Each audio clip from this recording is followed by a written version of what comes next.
Consider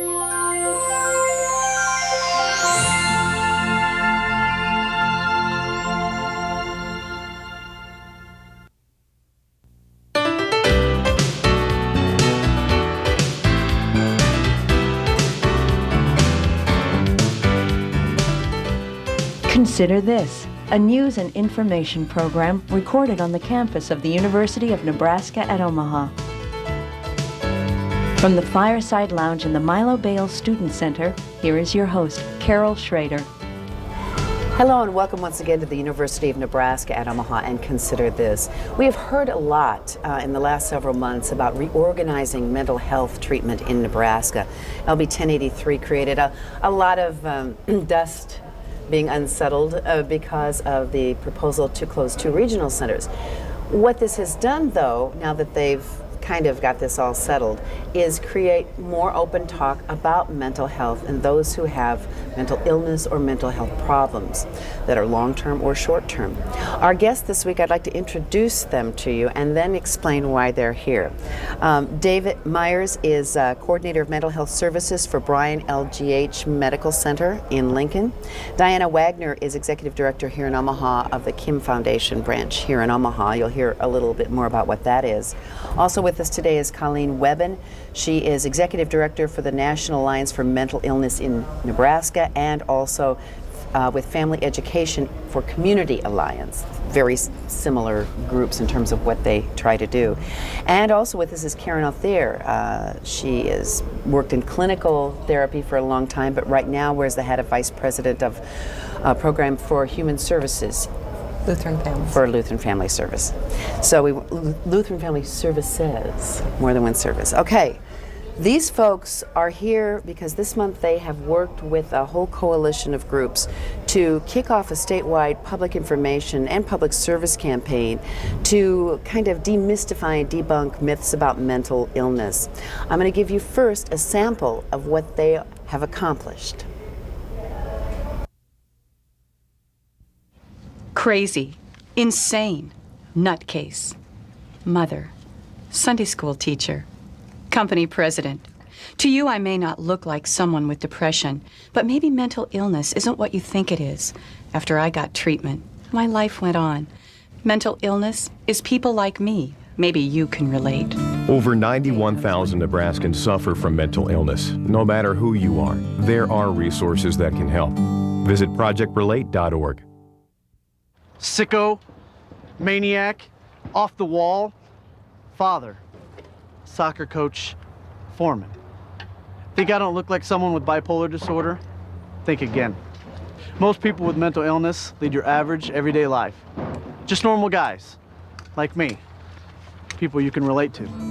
In Nebraska, over 42,000 people receive treatment for mental illness each year. No matter who you are, there are resources that can help. Visit ProjectRelate.org. Freak, Looney Tunes, mental, best friend, cheerleader, 6th grader. Since I went to the doctor for my depression, I learned something new. Just because you have a problem to deal with doesn't mean you're not normal. Don't make fun of mental illness, just try to relate. In Nebraska, over 23,000 children have been diagnosed with a mental illness. No matter who you are, there are resources that can help. Visit ProjectRelate.org. Yes, visit ProjectRelate.org. Those 3 public service messages for television are adjacent also to other kinds of public service messages that can be heard on radio, in Spanish ultimately, by the way, for all of these, and print and billboard ads. The Omaha Advertising Federation takes on a project every year. I think this is a very good project. I'm going to turn to you first, Diana. Project Relate is really a coalition of organizations. Yes. You're the grantee, though.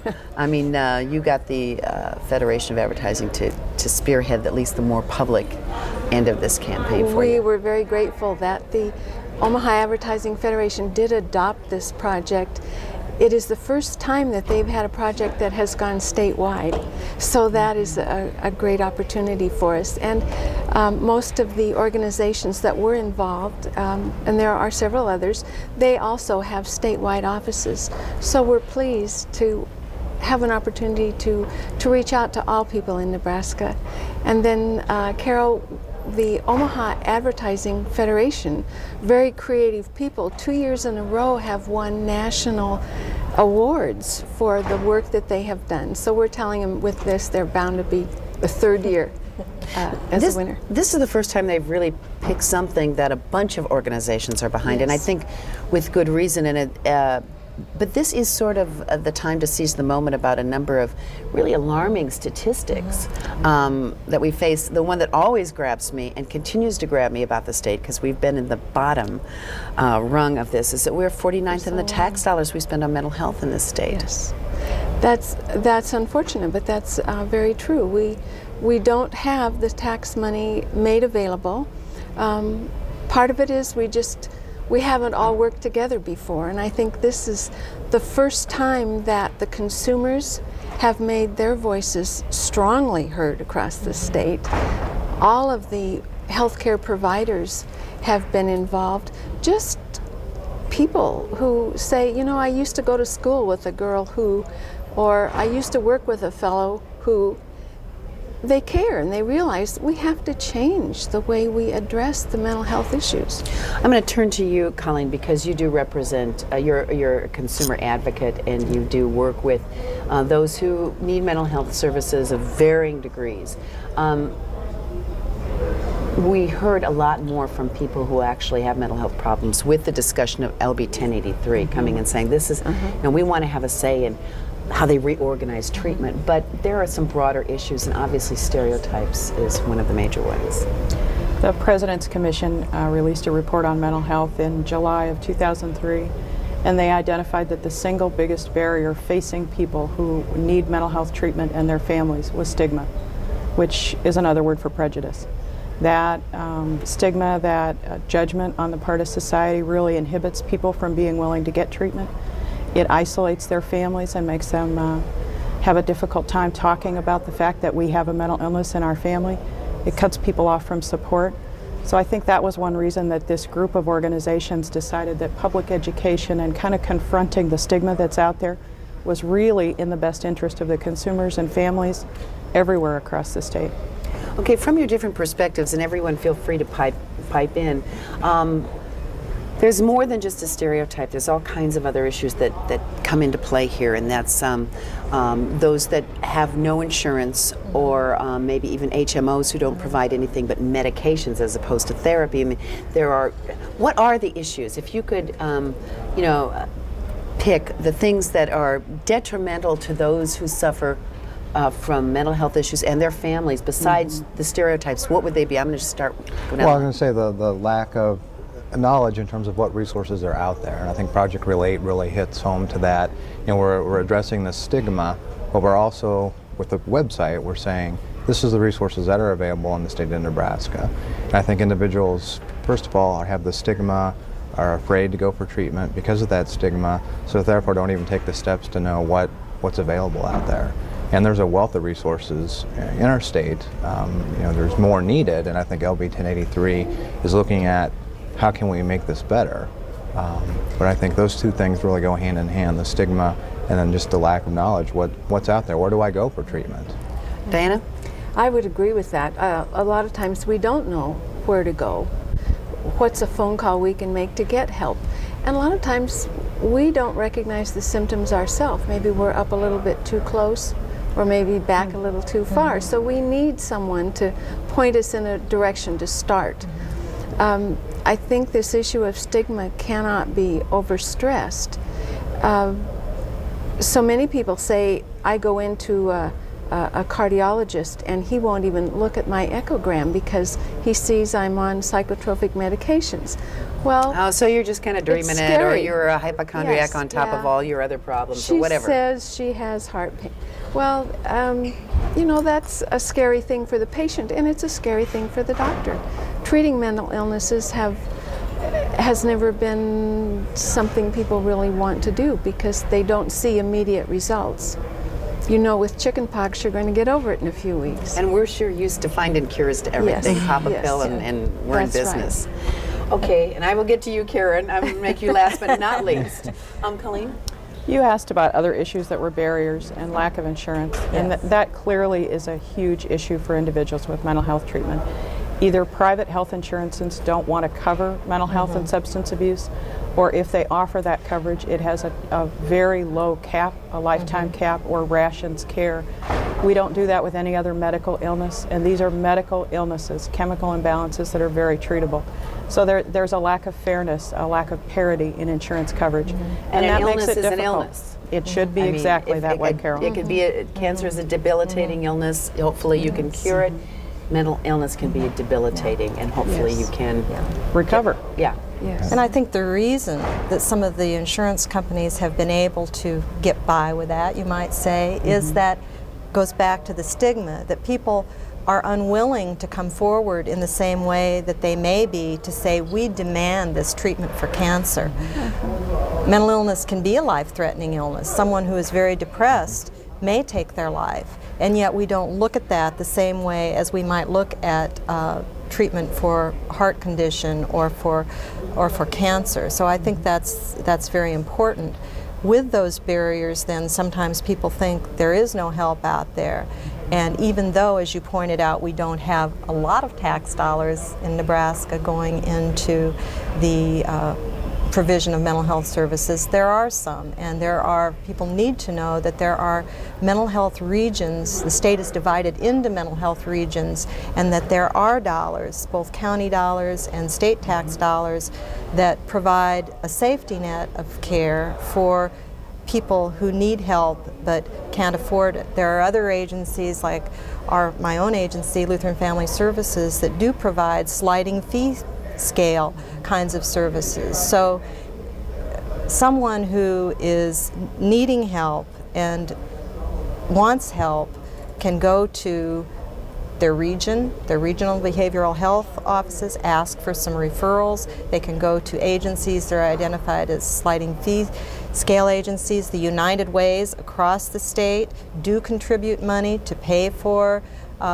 various kinds of counseling and mental health services. So there is help. But and I did the read Project Relate website. Right. Check that out. I did read, though, one of the statistics about Nebraska that was compiled by all of you for this effort is that, however, if you are uninsured or underinsured, that it may take 6 to 9 months sometimes to get someone to just first look at you, the doctor or a professional. Yes. So that's a little scary because a lot can happen. Right. That's right. In fact, our hospitals Yeah. are turning out to be, and I don't mean this in a derogatory way, a dumping ground because of the lack of, we've lost Richard Young here in Omaha, and the local hospitals, Allegiance Group, for instance, their emergency rooms are filling. I mean, what's happening down in Lincoln? Well, the hospitals are the safety, or part of the safety net. I should say safety net. That would be the good term to use. When we talk about community-based care, LB 1083 is looking at community-based care, and hospitals really are the foundation of that community-based care. And what we're seeing is, lack of insurance, folks who could get in to see a therapist and get things taken care of relatively quickly in terms of maintaining their symptoms, but because they can't get in for 6 to 9 months, things deteriorate, and they do end up having to come into the hospital for a higher level of care, which is more costly. Or there aren't the beds available. And the beds are filling up. Right. So we have a complex. The good news is, I think, if the state reorganization works out, and correct me if I'm wrong because I'm not the professional, is that if we reorganize it, if we are able to get more Medicaid federal dollars in, then theoretically we could use our dollars matched with that a little better. Is that the way? A little more efficiently, and maybe get the total package of dollars will be a little bigger. We can pay our Richard Youngs and our different agencies what it takes to offset the costs, not make money even, just for nonprofits, just offset the costs, and do a better job in our communities. Carol, if we go back historically, when health insurance first came about, usually the 30s and the 40s are kind of when that started, mental health was not an issue. Oh no, it was quiet, it was closeted. Well, there wasn't anything we could do for them, so we locked them up. So the state would take care of locking them up because they'll be there forever, and the health insurance companies will take care of our physical health needs. And that tradition has continued. Well, now we understand that mental health is a chemical imbalance that can be treated. We understand that many of them have genetic origins. So we have to look at the mental health picture in total in a much different way. In a medical health model. Yes. Yes, As opposed a holistic model. Yeah, holistic model. Right. And there is rehabilitation where we never addressed that issue 40, 50 years ago. So there's good news. There's good Absolutely, news, and I there's think great part of news. that good news also, capacity, as you said, has been an issue. I think that what we're seeing are some changes across the state. We now are educating people at the graduate level to be licensed mental health practitioners so that we're able to provide services, therapy services, more broadly across the state. We still are far from where we need to be with capacity, but that's getting better. And I think the other thing that's happening, the medical profession, and particularly primary care physicians, are learning more about treatment of mental health disorders as they're studying, as they're training in their residency and in their medical school They can be a programs. better front line. Yes. Because we tend They to identify. open up more, you know, and medication is available. You don't have to be really far advanced to get a little bump, that temporary bump that you need, that the medication can offer us to get us over those, I call them but for the grace of God periods, you know. That's right. I think the other thing that has been exciting as more people have become aware of mental health issues and been willing to talk about them is that families are getting more education and they're actually then able to be more supportive to the person, which in turn leads to a better outcome for recovery. That teamwork helps a person recover. That support is really essential. And part of Project Relate is trying to give people enough information so that they can be both more understanding and more supportive to the person who's going through dealing with this illness. Right, and folks often don't understand or don't realize that, you know, seeking treatment, you know, a lot of research studies show that between 80 to 90% of folks who do go into treatment for mental health issues do return back to functioning level that they had before the symptoms They may not occurred. be totally recovered, as they say, but they can ease their way back into what we would call a more normal life because they have children, they have grandchildren, they have Job. sisters, brothers, and to relate in their families and their jobs. And my guess is that everyone watching this show probably knows someone who they don't know is in treatment for some sort of a mental disorder. That there are so many people, because of the treatment that's available, that are functioning in such a way that you would never know that they're receiving services, both medication and therapy. And I think that should be encouraging to anyone watching this show who thinks, well, I'm really flawed because of this. Right. It's a good news and bad news. It's bad news in the sense that maybe some people don't let on because they still feel closeted, but they're getting help. But it's good news in that you can function without Yes. people knowing because there is more help available. So where do we go now? You've put forth this month this statewide campaign of terrific attention getters, a terrific I didn't know that kind of thing. Where are we going from here? I mean, not that you have anything planned, but maybe where would you like to see it go from here? Well, I think this is a great effort in terms of, you know, what you mentioned earlier, bringing together agencies and everybody coming to the table to learn what is out there, what's going on, what services are there, where can people go. And I think, you know, through this effort, we're going to continue to look at the website and keep that going so people know, when I click on there, I live in Region 1, this is what's available. And I think for providers to know what, you know, Lutheran Family offers, what Brian LGH offers, that we can work together more effectively than maybe we have in the past. One thing that occurs to me is that having had mental illness problems in my family, I have seen therapists. My son, you know, we adopted him, and we were worried he would have some problems, and we all at the time have used this in our family, these resources, is that sometimes some of the people sitting out there have had a bad experience. Yes. There are different therapists, there are different modes, different models, Yes. and you can be very discouraged saying, you know, the fit is right, just like going to the right OBGYN ladies, you know what I'm saying? So one thing shouldn't scare you away from thinking that it's hopeless. I would ask people who have that feeling to please not write off the possibility of getting help because of one bad experience. And often I will encourage people to shop around a bit. There are people who interview therapists prior to... We interview doctors. Yeah, We interview those right. pediatricians, especially after you have that first That's baby or right. before you have. The other thing I think people are starting to do is to find out where support groups are in their area and go talk to other people and get recommendations. Find out who has worked well with individuals or families. So there's a little bit of comparison and mutual support offered there. That might be, we've seen the model with Alcoholics Anonymous. You have Al-Anon and you have adult children of alcoholics.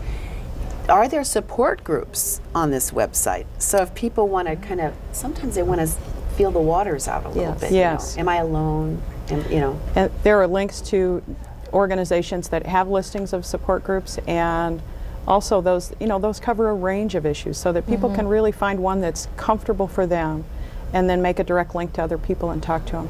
I think that's the great thing about this publicity campaign. We don't know everybody that around us has mental illness or that their families are affected. And this way we can be more sensitive in what we say and hopefully be able to offer help when they ask for it. Or they can find help on their own privacy on the website. That's kind of nice to be able to do some of that first work without making a lot of explanations. I mean, because that's the hard part sometimes. That's a very hard or part. if you go to a support group, or if you can read some things or go to other people's websites, you get the words. They help you find the language.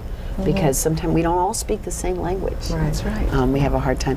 One of the things that, this isn't a direct comparison, but I think there are some parallels that can be drawn, is that years ago when we talked about closing the regional centers here, the larger centers that we are looking for more community-based programs, A, so we get more money from the feds, B, maybe because that's a better model. But I remember when we closed the Beatrice Center, and that was mentally retarded. But there was a fear on the part of communities that you would be flooding the communities with something we're not quite ready to handle yet. Now, we do have more mental health providers than we had, mental retardation experts then, but still, I'm wondering if smaller communities are a little concerned or whatever. Diana and I spoke to Senator Byers, who was a champion of that legislation and for individuals to move from those institutions into the community. And he directly made that comparison on the legislative floor and said that worked so well despite people's apprehension, but despite the apprehension of families and communities, it is now taken for granted. And in many businesses that you go into, you see an individual who has a job. So it isn't exactly the same issue, but moving into the community and living a fulfilling life is possible with an illness, and that's all we're shooting for. I remember when they were trying to locate group homes for the mentally retarded, forget the mentally ill. I mean, they hadn't even gotten evolutionarily to that point. Those were, there were zoning board meetings and things, just a lot of, I guess I would say, craziness about the unknown. In this area, in the Omaha area, there are a number of group homes that are really accepted, welcome parts of their neighborhood, members of the neighborhood association, the integration into the neighborhood, and adults. So I think we've made a lot of progress, and I think the best way to prove something is to do it well and then let people see that it is a benefit to the person in the neighborhood. One thing that, having been the parent of a high schooler, we've had the sad event of having counselors call our home saying that someone in the high school has committed suicide. We are losing a lot of our young people, Dave, to many more than we need to. Right. Suicide is the third leading cause of death in the 15 to 24-year age group, when you would think that that would be the time of your life when you're starting things and getting a career going and going to school, but it's also the most stressful time. And looking at suicide, a lot of that leads to or comes from untreated depression. We know that those who end their life by suicide, about 90% of those individuals would have been diagnosed with some type of mental illness. And if it would have been identified and treated, we could have prevented a lot of those deaths. The reason I bring up adolescence is because we tend to chalk things off to how dicey it is to even be an adolescent. But that's even more reason because there's so much going on chemically in their bodies, let alone just that self-discovery, that we tend to chalk things off. And we wouldn't want anyone to commit suicide. But I think it's particularly tragic that we lose some of the people before they really have a chance to get over that bump. Right. And that goes back to education. Yes. It really goes back to an openness to receive support at that time and real education about what services and what what's actually involved with depression that could help people be prevention for What each a hell other. on earth for the family Yes. who didn't have the information at hand, or were told by a bunch of friends that, don't take your child to a doctor, they're a bunch of Looney Tunes. I mean, all these kinds of weird things that interplay in people's decisions. Right, and I think the education is the key. There's a lot of warning signs, risk factors, things that we need to educate the community about so families can identify those things. Will they be able to and find some of students. those things and on that's the on website? the website, exactly. Yep. And we do know there's been a lot of attention about child deaths in the state due to child abuse or neglect.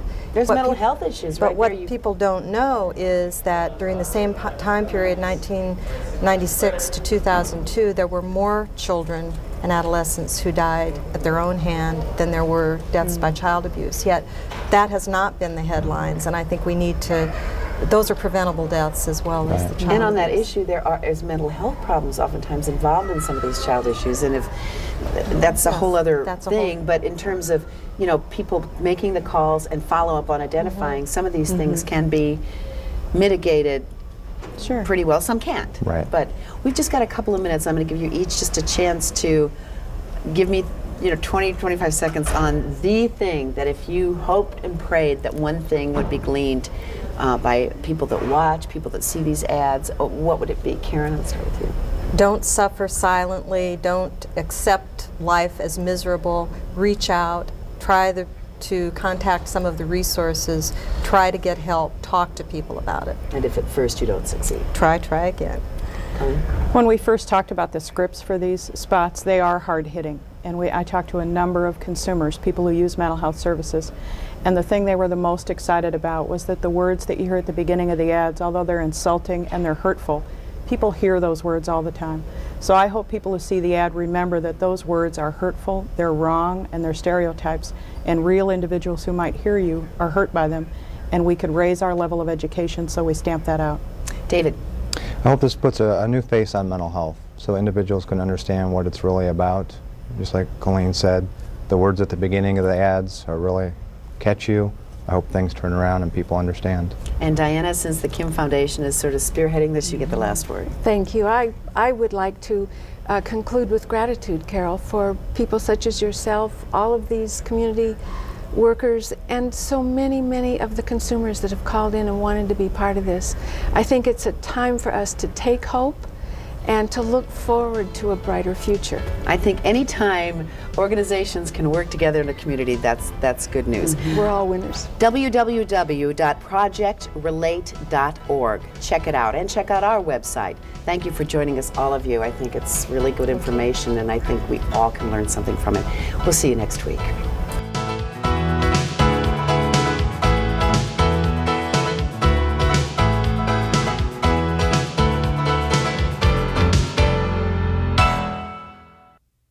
To view this edition of Consider This or past programs, visit our website at unotv.unomaha.edu.